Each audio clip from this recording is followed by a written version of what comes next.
Hey y'all, today I'm going to review White Rage and White Fragility. I took part in the Blackout Buddy Read. There's a link below to the announcement of that. It wrapped up on Juneteenth, which is June 19th. And there was also a live stream, which I'm also going to link below. Honestly, watching that is probably better than watching this. So I will not be offended if there's a sharp drop off from here. This is my first review video, so I'm really nervous about it because they're also really important books, and I'm just anxious that I'm not going to do them justice. But you know, they are important, and I am trying to get into the reviewing process. I don't even know what really needs to be in a review. As I mentioned in my booktube newbie tag, I am autistic, and one of the aspects of that is just I don't know. I have a hard time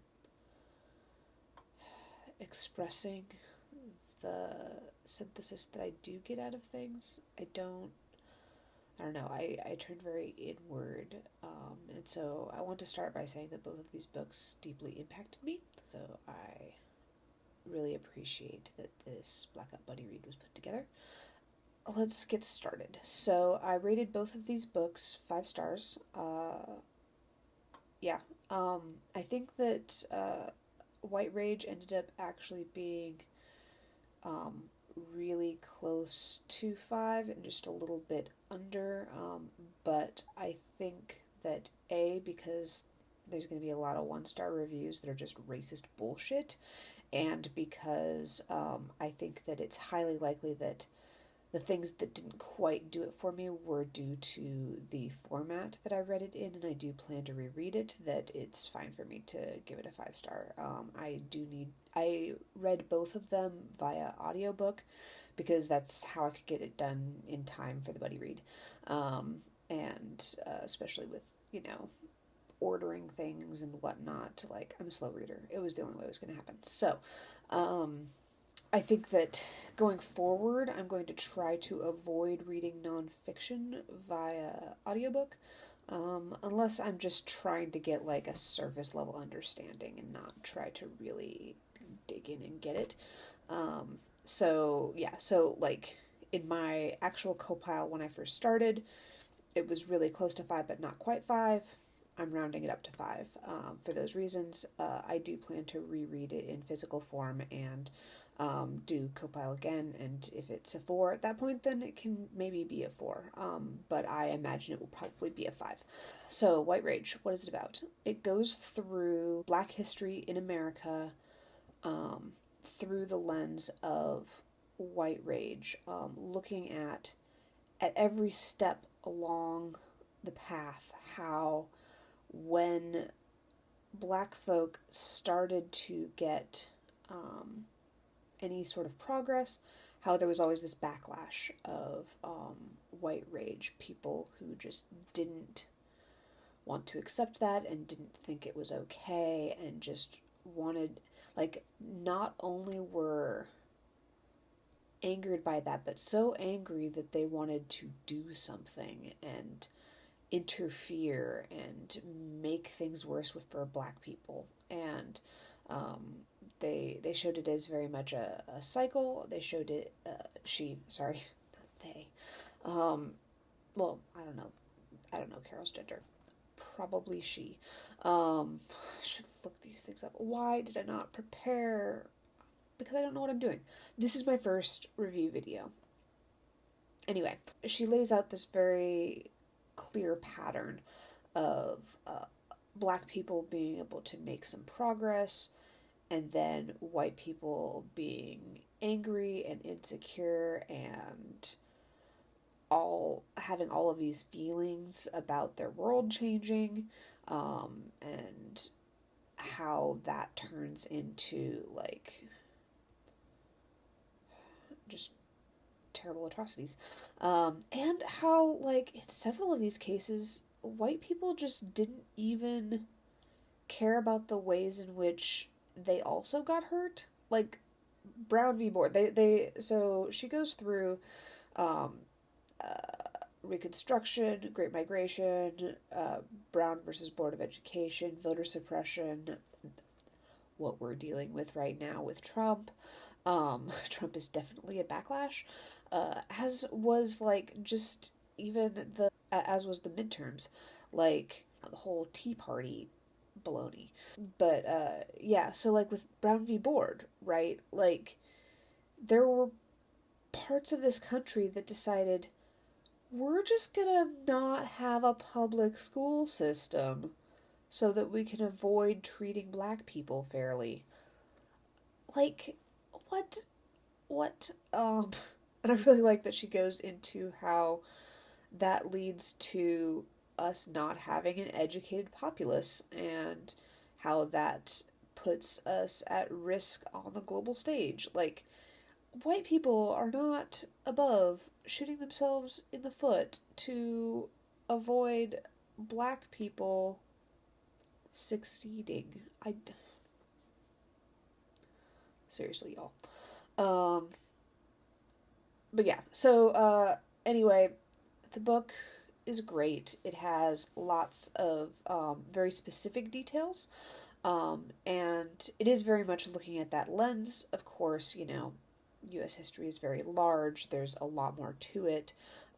Each of the pieces that are referenced there, I would recommend people, have this be a starting text for understanding white rage. And so one of the things that I think white rage is contrasting in an interesting way is that there's this stereotype and trend of white people calling black people angry and talking about black rage. And like, that's not what I've seen. Like, any time that I've seen a black person be angry, it is completely justified.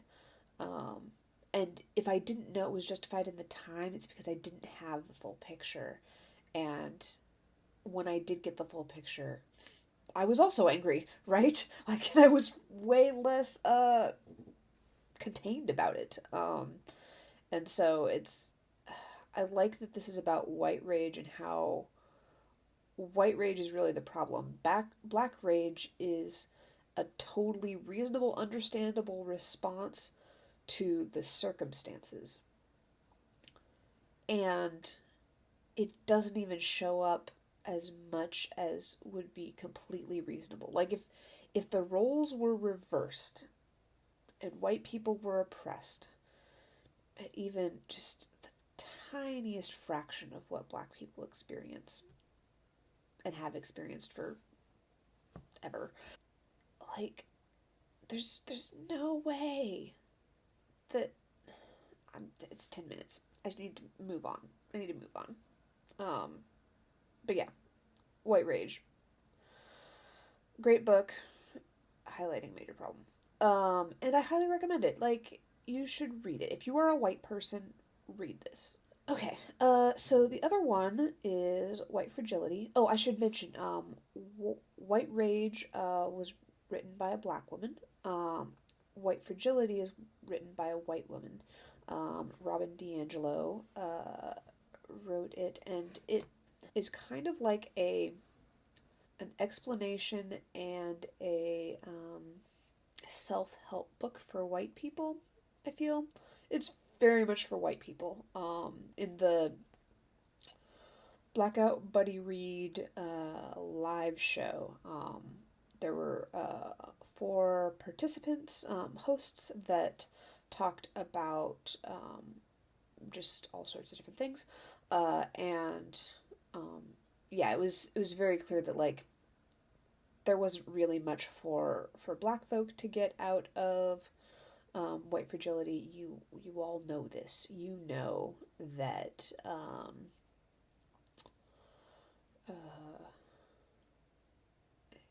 that white people are fragile. We're fragile as fuck. Like, seriously, you can't have gotten this far in your life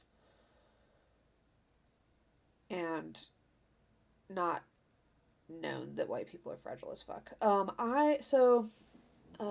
of the, I'm gonna digress a little bit. I'm gonna put another link in the description for a video that is of Jill is Black speaking for like 2 hours at a thing.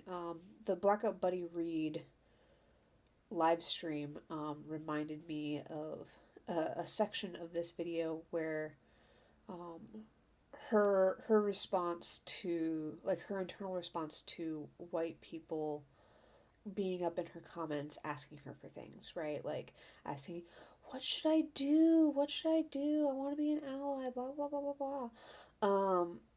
And she had this phrase that was like, you haven't earned a black person yet. And what she meant by that was like, my time is worth more than like educating you. I don't owe you shit. And there was some topics of that like covered in the Blackout Buddy Read live stream. And so it reminded me of this video, so I went and I rewatched it. And I linked that down below.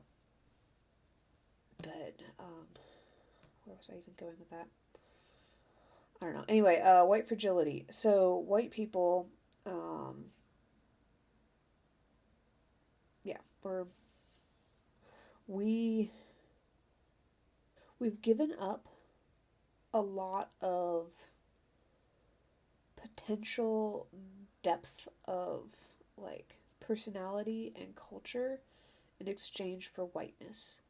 And some of us did not, like, most of us did not make this decision consciously. Most of us inherited this from people who didn't make this decision consciously. But somewhere back far enough, white people decided to buy into this bullshit. And propagate it and indoctrinate their kids in it. And we stopped being... We started worrying more about being seen right than and being seen as powerful. Privilege is a hell of a drug, right? Like, there's a lot I got out of white fragility. As I mentioned in my intro video to this work that I was going to be doing, I mentioned that I have had a training with Robin DiAngelo, and the book is very much like the training. It strips away a lot of the structure that we are trained in that doesn't mean anything, and reveals things for just the way that they are. It's one thing that my partner's really great at as well, is just saying things that are obvious once you hear them. But for a lot of us white folks, we've just got so many structures that we've been raised with to see the world through these weirdly tinted glasses that, like, it obscures reality. That's just what it is. Oh, that might have been where I was going with the Jill is Black comment. The whole video is very much about, like, just saying things as they are. Just, like, really getting down to what is actually happening. And that video is very much, I think that video is, like, 80% for black folk. It's not for white people. But as I mentioned in a previous video, like, I need context, and I think that the benefit to me of being able to watch that video and watch black people talking to each other about blackness and about whiteness gives me the the frame to view things more clearly, more the way that they actually are, and not through this veil of whiteness that is intentionally set up to distort reality. Yeah. So yeah, there's a lot of that goes into that. I highly recommend reading White Fragility and seeing what some of that is. I think that there is value for a lot of white people in hearing truth through whiteness. And one of the things that was discussed in the Buddy Read live stream was the need that white people have to hear things from white people, and it can be easy to think that that's due to discrimination, because, let's be real, like what they are talking about when they say that their subscriber numbers have always been way lower than their peers, and then all of a sudden something like, the George Floyd murder and subsequent protests erupt, and then everybody's like, oh, I gotta go and subscribe to a bunch of black people, right? Like, they see that and know what that is, and they know why they haven't had those subscribers in the past, and it's because of, discrimination. People just don't click on their videos, and that's because of, the color of their skin a lot of the time. So I understand that is a convenient explanation for why white people need to hear things from other white people. And I think that the power of Robin DiAngelo is more than that. It's not just that she is white, it's that she has studied the fabric of the white veil of bullshit from the white side of that veil. And that studying that veil from the black side is distinctly different. And so, by studying it from the white side and having those white experiences, she can provide the scaffolding to help get white people moving forward.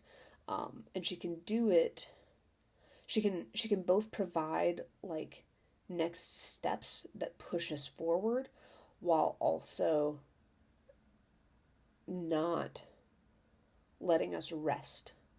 And I think that is really important, because we as white people want to just rest. And that's one of the things that she talks about in her book is the good bad binary. And this is peak white people. Well, and it's really peak privilege. Like, men do this, straight people do this, cis people do this. Like, we all, at least here in this country, if you have an axis of privilege, if you are able-bodied and mentally stable, like, you have these things where you just want to know the right answer. You're busy and you're tired and you got your own shit going on and you just want the right answer. So, like, I'm autistic, right? And you go to a training and you're like, oh, this is how to not be ableist. You use person first language, so it isn't, a disabled person. It's a person with a disability, right? And so you're like, okay, I've got a rule. I can follow the rule. I can be a good person. And, like, that's just not how any of this works, The way that this works is you learn the rules that you can, you try them out, you learn where the exceptions are, and you move on. A friend of mine taught lower elementary school Montessori, and he was talking about teaching kindergarten and how how much we have to lie to children, right? How we lie to children to help them move forward. Like, we say, this is the letter A, and it says ah. Ah, ah, ah. You don't tell them it sometimes says ah, or a, or anything else, even if they've got that sound in their name. They've got, like, Alicia, and, so, like, they could maybe put that together, that A doesn't always say ah, but they don't. You just tell them, it says ah, ah, ah, ah, ah, ah. And then 2 weeks later, you're like, ooh, sometimes it says A. And, like, that's how you do it, You, like, the process of scaffolding learning and teaching people things is, like, you can't give it to them all at once or they will shut down. So you have to give them just these little pieces here and there. And, like, I feel like this is so much where I'm at with whiteness right now, and where so many people are at with whiteness right now is, like, we're all on this journey, and, like, I've got 3 different sets of emotions. I'm sitting where I'm at, and I'm like, okay, I gotta learn, I gotta struggle, I gotta get better. I'm seeing the things right in front of me, I'm seeing the steps I need to make right in front of me, and I'm like, I need to, like, learn and get better at those steps. And then I'm also, like, looking ahead and seeing, like, I'm nowhere near where I need to be. There's so much that I need to do, and it is so overwhelming. And I'm gonna try to control my pace. But, like, I'm not good enough, and I'm never gonna be good enough. And if you dwell looking at that, it's like, it's not helpful. It's not helpful. You got to be where you are. But I do want to move forward and learn and grow, and so I have to keep looking forward. I have to keep looking at the intensity there and the overwhelm there and keep improving. I also have to apply what I have, right? Like, I can't just be a geek sitting in learning and just keep learning. Like, that is a thing that I do in general. This is a problem that I have in all areas of my learning, where I'm like, I'm just going to keep learning things, but not apply any of it. And what's the point if you're not going to apply any of it? And that's part of why I have a booktube channel, is I was just like, you should apply something sometime to, like, the world and help people. And so I was like, well, I need to get better at, presenting and synthesizing and expressing and just getting thoughts out. Yeah, so I guess, oh my gosh, this is way too long. But yeah, so that's something that I've been thinking about, is that, like, right now, I don't think that what Black people need is for me to be learning more. Like, I do need to learn more, that's true. But I think what Black people need is for me to be doing more. And so I need to take a break, step back, look at the things I do know, and do those things, and do what I can. Make a plan. And now is a good time to make a plan, because a lot of the white folk who are just here for the fast burning fuel, the like, I'm here for the protest, they're going to be dropping off here. They've been dropping off slowly for the past week or so, and so now really is a good time, if you've kind of been not sure where you're going, what you're doing. Like, reflect on what you have learned these past few weeks. Reflect on what you think that means for what you need to do. And, maybe that's write letters to your congresspeople or your local officials or whatnot. Maybe there are places that you need to volunteer. Maybe there are places you need to donate to.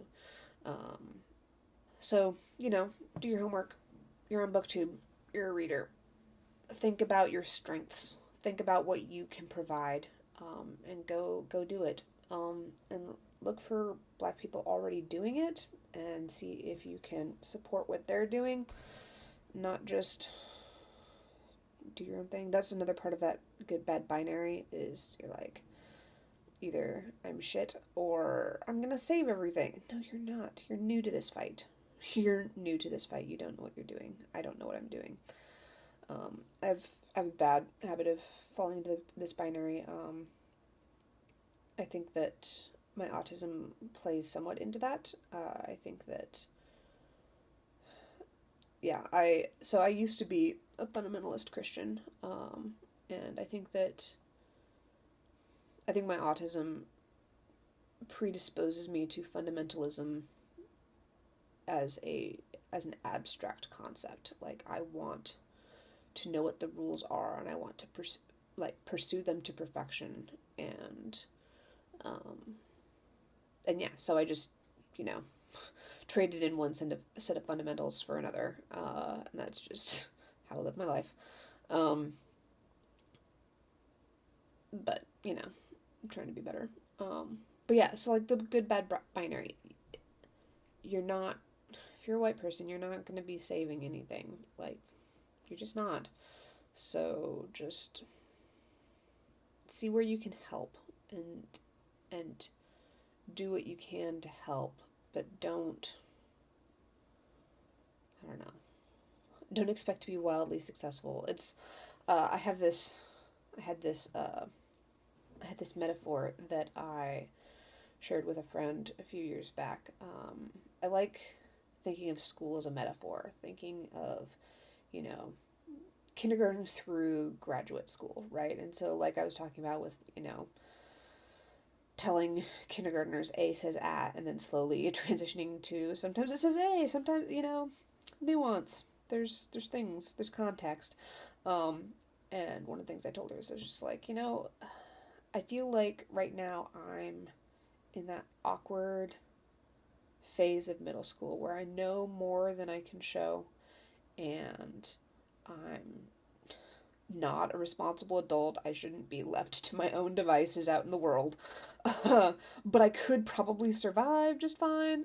And I'm, all full of myself, and, not doing my part to help my younger peers.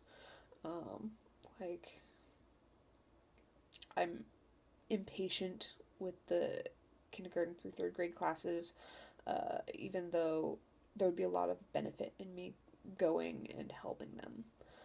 And as a white person, like, that's also part of the thing with, Jill's Black, or You Haven't Earned a Black Person Yet, is like, white people need to be doing that work.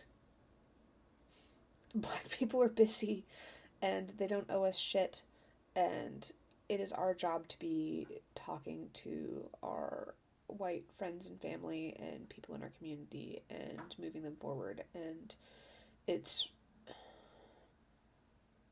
really easy to fall back into that binary where we're judging other white people as though we weren't there, as though we don't also have this problem. And like, I'm struggling with the concept of, cutting white people out of your life. On the one hand, you gotta do what you gotta do, and so forth. And there needs to be consequences for racism and all these terrible things. But on the other hand, like, what are the consequences of you abandoning a white person? Especially if they're young. What are the consequences long term, not just for them, but for the people they interact with and for society? If you have a family member who is a problem and you don't confront that problem, like, they're just going to keep having that problem. They're going to keep bringing that into their communities and hurting people with it. So there is something on us to make it very clear that that is unacceptable, while also trying to move them forward, make them go to summer school, right? Like, they're failing kindergarten and they need some summer school training. But yeah, I don't know. I'm just all the freaking over the place. This is not how to do a review video, but this is what we're doing. Yeah, there's another section in Robin DiAngelo's book. The last chapter is, where do we go from here? And I really appreciated it. I think that it is good for meditating on. While I do need to reread this one in physical form as well, the last chapter really made me happy that I bought it on an audiobook, because I can just cycle it into my regular listening habits. I think that I should probably listen to that last chapter every month or two to keep a good appropriate lens of truth. I don't know, guys. I think I'm just gonna stop it here and take out as much of the bullshit as I can and upload it and call that good. Yeah. Hopefully I'll learn how to do reviews one day, and hopefully they will be better than this one. But I feel like these books in this time, like, it's fine for it to be different. Yeah. So, if you like this video, like it. If you have comments, feel free to put them down below. I will read them all, and block them if they are a problem, and respond to them if I feel I can do so in a way that is reasonable. But I appreciate any engagement you have. Have you read the books? Let me know. Alright. Until next time. Bye.